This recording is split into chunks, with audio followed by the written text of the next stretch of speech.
Women who sexually abuse kids, if you look in the media, have affairs with them.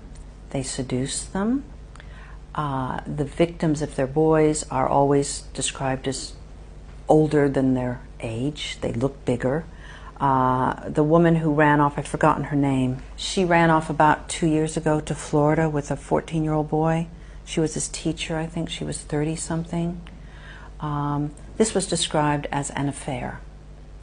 And my comment was, if that had been a 31-year-old man who'd run off with a 13 or 14-year-old girl, would we have described it as an affair? No, I don't think so.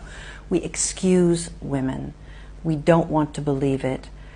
And as Germaine Greer said to me on a television program, well, if it is a woman having sex with a young teenage boy, i.e. a 13 or 14-year-old, and he gets an erection, then clearly it's his responsibility.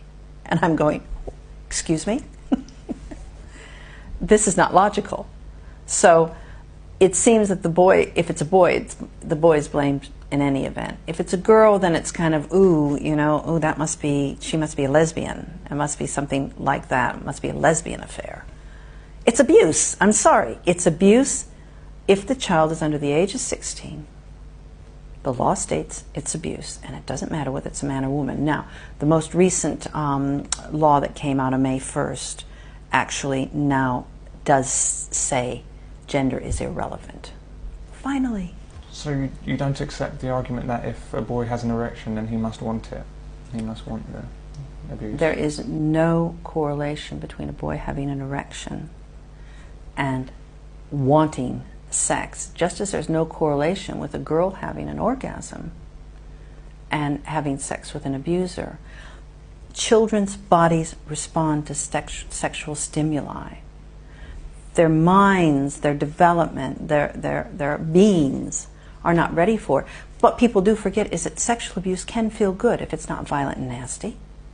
I mean, you see my kids, when they were tiny, when they were like 7, 8, 9 months old, you go in and you find them with their hands inside their nappies asleep at night.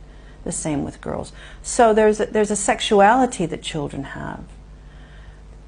But when that is hothoused, when it's forced, when the development is at the behest of the abuser and not at the natural developmental level of the child, then that's abuse. If a woman has sex with an underage boy, do you regard that as rape? Yes, absolutely. When you talk to these boys who have these affairs, and I put that in quotes because it's abuse, with older women, at the time of the affair, they're usually confused. They've usually been told having sex is a good thing. And other people would say, oh, you lucky boy. You know, oh, you've had sex with an older woman. Boy, I wish I was that. When you talk to them 10 years later, and they look back on it, it in many ways destroyed their lives.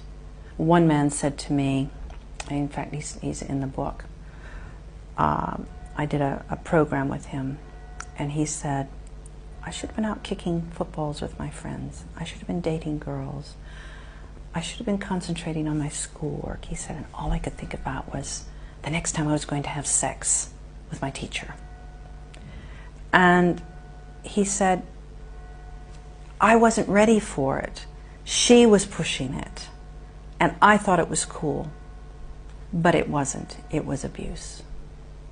And I think that really does hold true. I have only ever met one man who said that he thought it was great, and it continued to be great, and he was still having sex at age 40 with his mother in her 60s and his sister.